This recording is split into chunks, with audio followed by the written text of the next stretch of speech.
시청자 여러분, 안녕하십니까? 완연한 가을 날씨입니다. 아침, 저녁으로는 실은 춥기까지 할 정도로 날씨가 변화했습니다. 그 길고도 무더웠던 여름도 결국은 시간의 흐름 앞에서는 어쩔 수가 없는 것 같습니다. 얼마 전 많은 우리 시청자분들께서도 놀라셨을 텐데요. 대통령이 임명제청한 국회의 동의를 얻기 위해서 국회로 보낸 대법원장 후보에 대한 실은 국회의 동의가 부결되었기 때문에 대법원장이 임명되지 못하고 그로 인해서 대법원장의 공석 상태가 발생하게 되었습니다.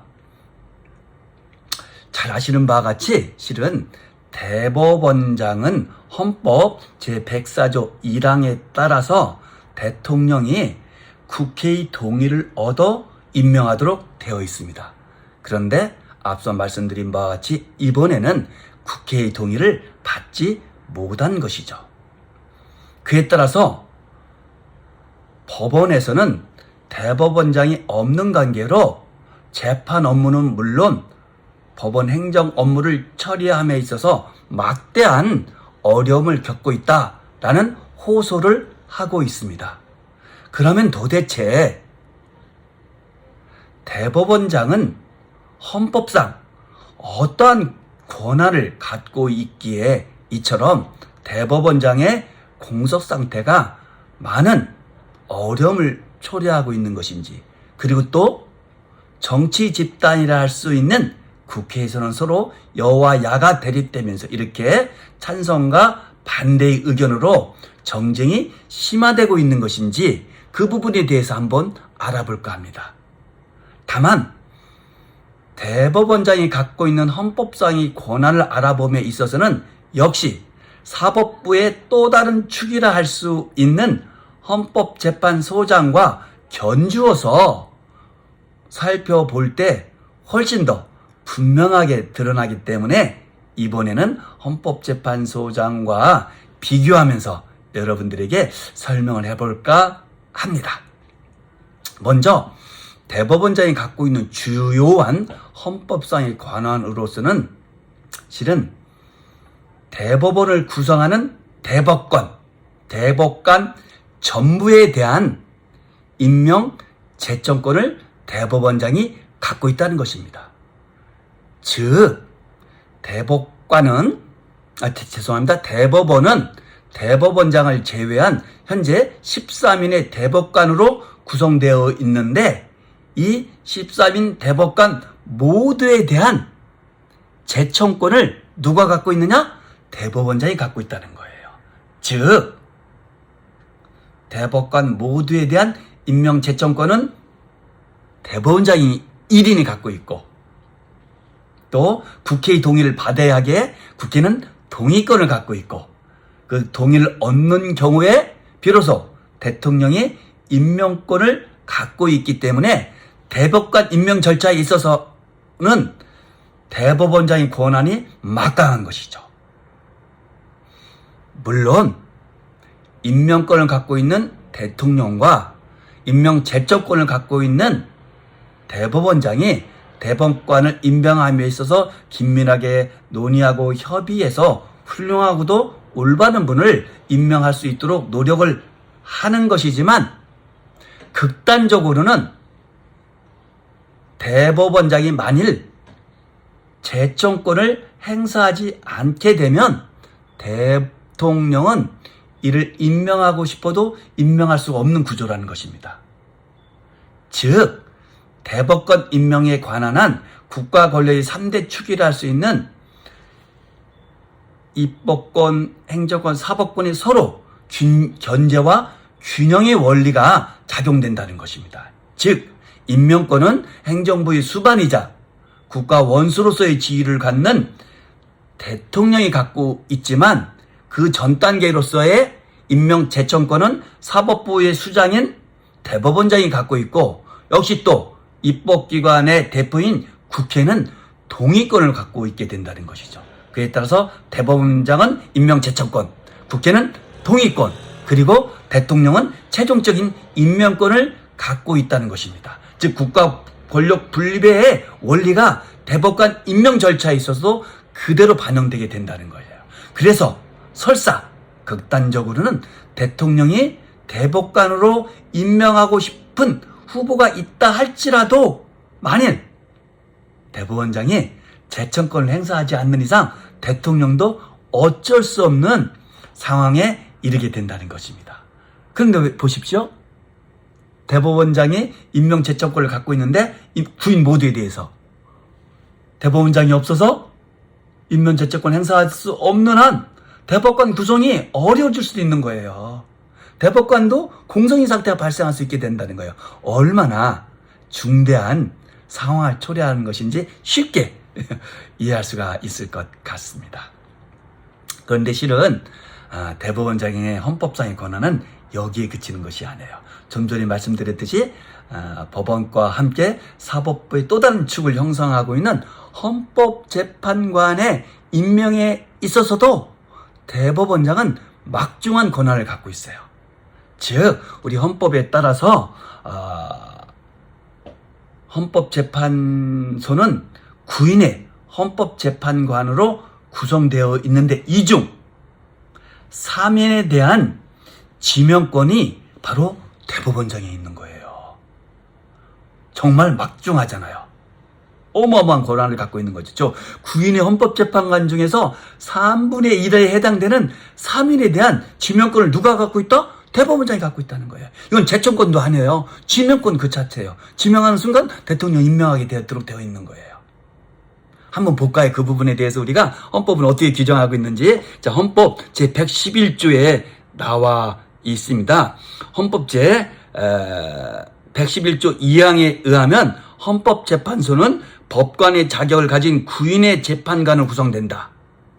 그리고 재판관 누가 임명하냐? 대통령이 임명한다. 그런데 사망에서 뭐라고 규정되어 있냐면 이 제2항 즉 9인의 재판관 중에서 3인은 국회에서 선출한 자를 대통령이 임명하도록 되어 있고 나머지 3인은 대법원장이 지명하는 자를 대통령이 임명하도록 되어 있는 거예요. 그러니까 대법원장은 본인이 1인이 3인의 헌법재판관에 대한 지명권을 갖고 있고 대통령은 이를 지명을 행사한 자 중에서만 임명권을 행사할 수 있도록 되어 있기 때문에 대법원장이 헌법재판소 구성에 있어서 권한은 막중하다. 이렇게 볼 수 있게 되는 거예요. 대법원장의 실은 헌법상의 권한은 여기에 그치는 것이 아니에요. 또 다른 권한을 갖고 있다고? 맞습니다. 실은 또 다른 헌법기관이라 할 수 있는 선거관리위원회 중에서 중앙선거관리위원회가 헌법상의 기구인데 이 중앙선거관리위원회 위원회에 대한 구성에 있어서도 대법원장은 막대한 권한을 갖고 있어요. 즉 현재 중앙선거관리위원회는 헌법에 따라서 9인의 위원으로 구성되어 있어요. 그런데 그 9인의 위원 중에서 바로 헌법재판소처럼 3인에 대한 지명권을 누가 갖고 있느냐? 대법원장이 갖고 있는 거예요. 그 부분 한번 우리 헌법조항 한번 살펴볼까요? 바로 제 114조에 나와 있습니다. 헌법 제 114조를 보잖아요. 어떻게 되어 있냐면은 114조 2항에 중앙선거관리위원회는 대통령이 임명하는 3인, 즉 3인은 대통령이 임명합니다. 그리고 국회에서 선출하는 3인과 대법원장이 지명하는 3인으로 구성하도록 되어 있는 거예요. 이거는 실은 헌법재판소의 재판관 권한보다 대법원장의 권한이 더 큰 거예요. 왜냐면 아까 어떻게 됐죠? 비록 3인 헌법재판관의 경우에 3인은 국회에서 선출하는 자, 그리고 3인은 대법원장이 지명한 중에서 임명하도록 되어 있지만 그 임명권만큼은 실은 헌법 제 111조 2항에 따라서 대통령이 갖고 있거든요. 그런데 중앙선거관리위원회는 지금 읽어드린 바와 같이 대통령은 임명권 자체가 없고 그냥 9인 중에서 3인에 대한 임명권만이 없는 거예요. 즉 대통령이 임명하는 3인, 국회에서 선출하는 3인, 대법원장이 구성하는 지명하는 3인으로 구성되어 있기 때문에 실은 지명권으로 그 자체로서 의원으로서 임명되는 거예요. 대통령의 별도의 임명 절차가 없게 된다는 것이죠. 어마어마한 권한을 갖고 있죠. 더군다나 사실상 헌법상 중앙선거관리위원회 수장이라 할 수 있는 중앙선거관리위원장은 위원 중에서 호선하도록 되어 있어요. 즉 헌법 제114조 2항에서는 위원장은 위원 중에서 호선한다. 즉 서로 상호 선출한다는 의미입니다.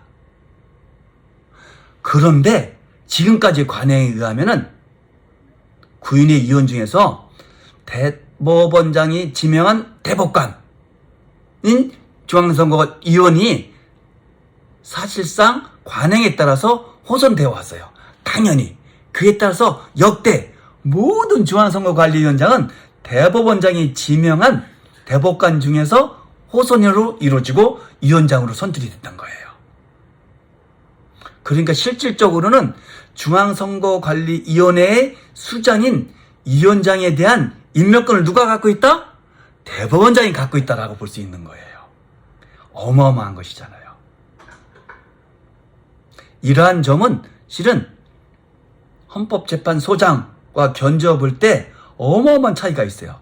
헌법재판소장은 대법관 구성에 전혀 관여할 수도 없고요. 중앙선거관리위원회 관행의 구성에 관여할 수도 없고요. 자기가 수장으로 있는 헌법재판소의 재판관 구성에도 관여할 수 없어요. 채점권이 없어요. 이 점에서 대법원장과는 비교도 한다는 헌법상의 권한의 차이가 있다 이렇게 볼 수 있는 거예요. 어떤 의미에서는 실은 헌법재판소장은 대통령이 국회의 동의로서 임명하지만 실질적으로는 완후보된 즉 위원 중에 대표자에 불과하다고 볼 수도 있는 거예요. 왜? 자기가 수장으로 있는 헌법재판소의 재판관 구성에 전혀 관여할 수가 없으니까. 큰 차이가 있다는 것이 분명하게 드러나죠. 그런데 실은 대법원장의 권한과 헌법재판소의 소장의 권한은 헌법상의 권한 이외에 또 다른 권한이 있어요. 물론 이게 또 헌법상의 권한과 연결되어 있는데요. 전국의 모든 법관이 얼마나 많습니까? 그런데 그 사법권을 행사하는, 재판권을 행사하는 전국 법원의 모든 법관에 대한 임명권을 누가 갖고 있다? 대법원장이 갖고 있는 거예요. 그래서 실은 전국의 모든 법관은 대법원장으로부터 임명장을 받아요. 대통령이 임명권 행사하는 거 없어요. 즉 대통령은 법관 임명에 있어서 아무런 권한이 없는 거예요. 어마어마한 권한을 대법원장이 갖고 있다 이렇게 볼 수 있게 되는 거예요. 그만큼 막중하다라고 볼 수도 있고 그로 인한 대법원장의 거리 공석 상태는 정말로 큰 국가 사법권의 행사에 있어서 영향을 준다 이렇게까지 볼 수도 있게 되는 거예요. 어마어마하죠. 여러분 어떻게 보셨습니까? 비록 대법원장은 일일에 불과하지만 그 대법원장이 갖고 있는 헌법상의 권한 또 그에 따른 법원조직법상의 권한을 종합적으로 본다면 정말로 어마어마한 국가 헌법기관에 관여하고 있다 이렇게 볼 수가 있을 것 같습니다. 여러분 오늘 동영상 어떻게 보셨습니까? 여러분들 좋은 의견 달아주시면 다음 동영상 제작할 때도 적극적으로 반영하겠고 무엇보다도 이러이러한 동영상 제작을 좀 했으면 좋겠습니다 하는 의견이 혹시 있다면 댓글로 의견을 남겨주십시오. 그러면 가능한 범위 내에서 제가 적극 반영하도록 하겠습니다. 고맙습니다.